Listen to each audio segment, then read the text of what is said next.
இப்ப வரைக்கும் அலைட் போர்ஸ்ல என்ன விட ஸ்ட்ராங்கான வின் ஸ்டைல் யூசர் யாரும் கிடையாது. அப்படியா?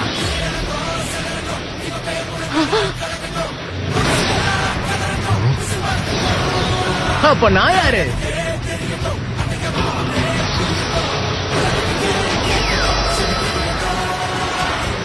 அட, அது நரேட்டு தானே.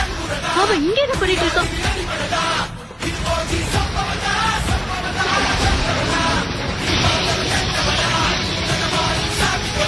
நிச்சயமா இதெல்லாம் பத்தவே பத்தாது. அவர் அசால்ட்டா தட்டி விட்டுடுவார். அது எனக்கும் தெரியும்.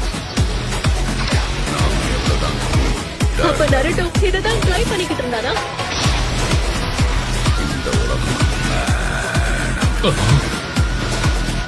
ஓகே, அவர் திரும்ப வரும்போது அதுவும் இவ்வளவு பக்கத்துல அட்டாக் பண்ண முடியும்.